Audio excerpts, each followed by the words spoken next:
And to the last from the Bhundu boys as well, and I hope both ensembles will be back pretty darn soon. This is called Manhanga.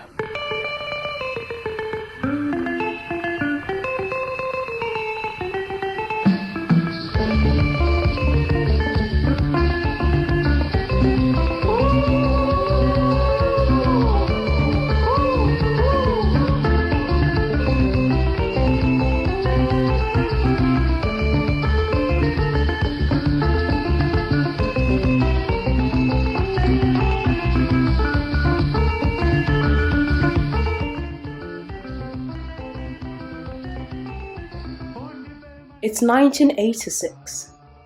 5 young legends have just touched down in London for the first time from Zimbabwe. They call themselves the Bhundu Boys, with Bhundu meaning bush.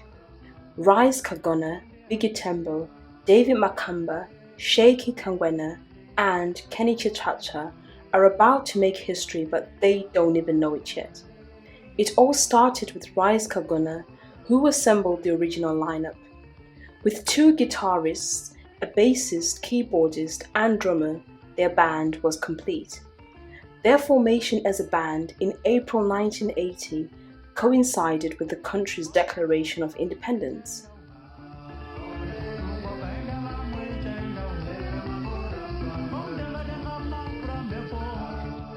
Biggie Tembo was the lead singer, and the rest of the band would sing backup. Starting with homemade instruments, such as the banjo and drums similar to these, they began practicing and playing to Western ballads that they could hear on the radio. This kind of music had become their earliest inspiration. Once they had gained confidence, they started covering Western pop music in township beer halls. They had learned their trade in the less than salubrious night spots of Harare, playing from 7 p.m. until 4 a.m. without a break and often without acknowledgement or recognition. When they later became a local phenomenon, they were discovered by property developer Steve Roskilly, who supported their earliest sessions in his home studio, Shed. Their debut album, The Bhundu Boys, was released in 1983 under Shed Studios' Rugari label. This is also the album that featured the 4 #1 hits. One of the songs on the album, Chekuchka Chose, was written by Mokalota.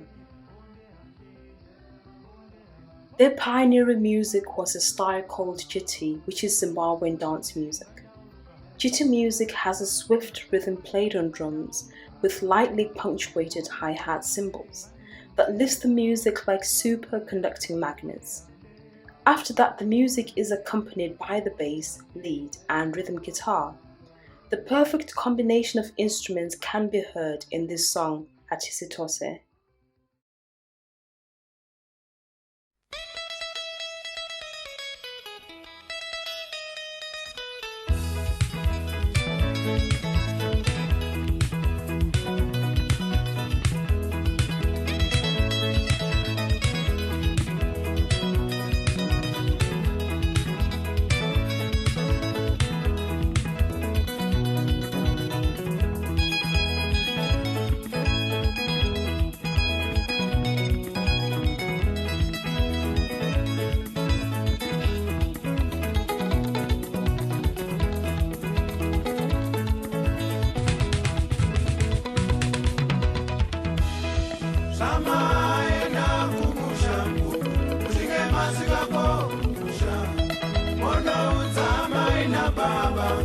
Baba mukuru nesha mwaridza andiyandana na chipo atizitose na chipo pamunodzuka.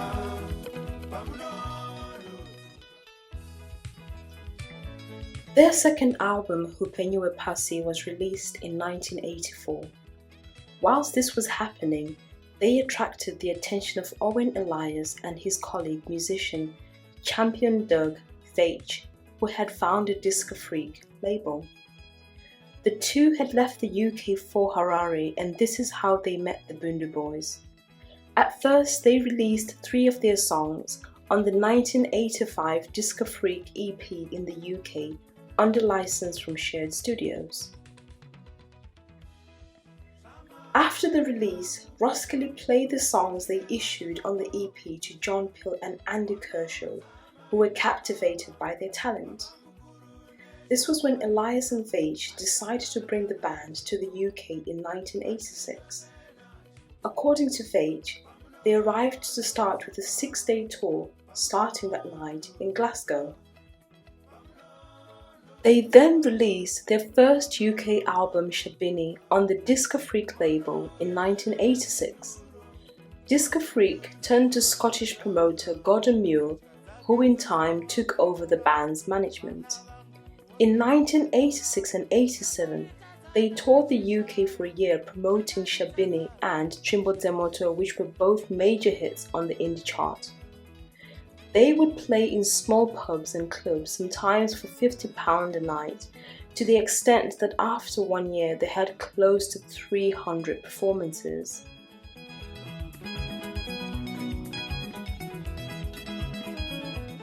They appeared in most of the UK newspapers, the Daily Mirror, The Sun, and even The Guardian. One time at Brixton Academy, they headlined a show which was supported by Hugh Masekela. No other musician from Zimbabwe had achieved the level of success that they experienced. They got radio airplay and even attracted the attention of DJs John Peel and Andy Kershaw, who promoted the band. John Peel invited them to perform on one of his famous Peel sessions. Music promoters began to notice them. They played at 70 live dates and they were invited to appear at many festivals such as WOMAD, Glastonbury, Scottish Heavy Beat Festival, the UK Summer and Bristol Festivals. At the height of their fame in 1987, their major career breakthrough came. They decided not to renew their contract with Shared Studios and got signed to Warner Records on a 2-album deal. This was the same label which had also signed the likes of Madonna, Prince, Al Jarreau, Chicago, the Everly Brothers and Hugh Masekela. They toured North America, Australia and Hong Kong, chauffeured to venues from luxury hotels. Luckily, it wasn't going to stop there for the Bhundu boys. Madonna had her Material Girl tour coming up and she invited them to be her support act at various London stadium shows including Wembley Stadium. They performed for the 3 nights she played to a total of 240,000 people. Their 5th album True Jit was released in 1987. It was recorded by Sade's producer Robin Miller. Most of their songs were in English with songs like African Woman and Happy Birthday. The songs they featured were a fusion of Zimbabwean chimurenga, disco, country and pop, being inspired by local artists Thomas Mapfumo and the South African jive styles, and Western artists like Thin Lizzy and Led Zeppelin. They fused all of their favourite genres together and created this upbeat sound.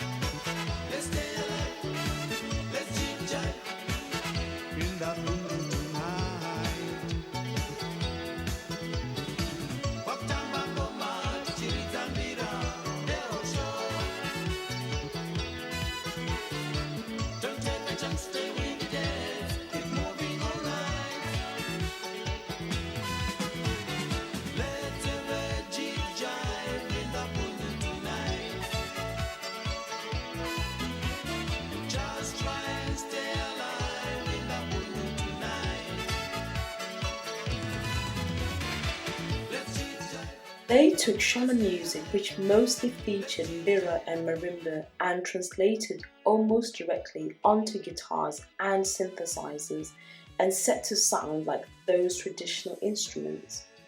Their vocal style often used traditionalist call and response lines. John Paravis, in his 1988 New York Times articles, described this music as a breezy style. He described the circular riffs from lira music as pattering away in precisely intertwined matrices as if they could go on forever. Unfortunately, this album, without question, a disaster according to Doug Veitch. It was considered too far a jumping style from their original Shared Studios recordings. People liked it being sung in Shona. Their second album under Warner Brothers, called Pamberi, was released in 1989. This is the same year that Biggie Tembo got married and where Kershaw was his best man. Tuku performed at the wedding. Going back to their old style, this album was fully produced in Shona. According to reviews, this was an improvement. After this, they were dropped by Warner Brothers and interband tensions began to open up. Most of the Bhundu's £80,000 advance from Warner Brothers was spent buying a house in London, which was registered as a limited company where they lived for about 18 months. They decided to go independent. Through a series called BBC in Concert, a new album was released featuring Bhundu Boys in 1989. It featured most of their previous hits including Simbimbino and Jekesa. Reunited with Disco Freak, they released Absolute Jitty. In 1993, they had an album called Friends on the Road with Cooking Vinyl Records. This album featured 18 other musicians, including instrument players and vocalists. Latin Quarter and Hank Wangford were featured as lead vocals. Another album was released in 1997. This was Muchiedza, Out of the Dark, and recorded at Guama Records in Harare. It was, however, produced in the UK by Cooking Vinyl. Due to growing tensions, the band eventually decided to split and Biggie Tembo went solo. He released 2 albums in his career, Out of Africa in 1991 and Skin, which he collaborated with Startled Insects. At the height of their music careers, the Bhundu Boys broke a lot of Zimbabwean records. They were not only known in Zimbabwe, but also in Africa and around the world. In addition to the original band, the Bhundu Boys have had 4 additional members to the band as replacements. The best album credited to the Bhundu Boys is Shibini, which was ranked 454th best album in 1986 and appeared in 8 charts according to besteveralbums.com. In 2001, Shared Studios issued a compilation album of all the Bhundu Boys recordings made in Zimbabwe entitled The Shared Sessions for release in UK on a double CD under license to Gordon Muir. Even though they never got honoured for their contribution to music, while most of their band members were still alive, they remain one of the greatest groups to ever come out of Zimbabwe. In their most popular days, the group was praised by Robert Mugabe and regarded a positive influence. One thing which remains for sure is that they inspired a lot of artists to this day, and their legacies will never die. Here they are at their best, playing at the Mean Fiddler in North London, the Bhundu Boys. Thank you. Thank you. Magadini, hey you. Come on. By now you should have learnt all that, yeah? Yeah.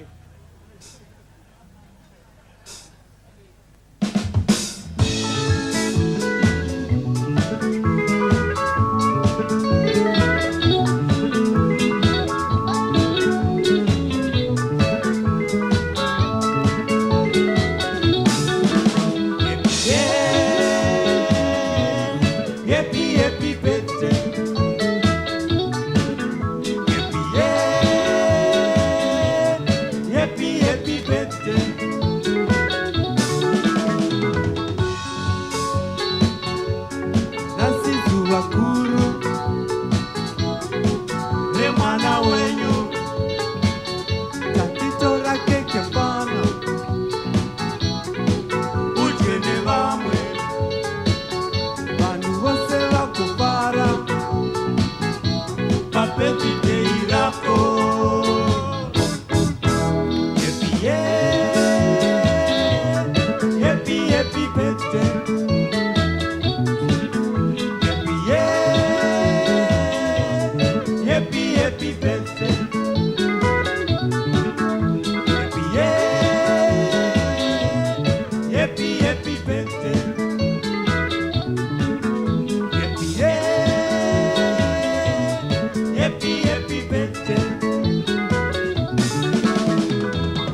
yako.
We can just as well join hands and crush apartheid tonight, right now.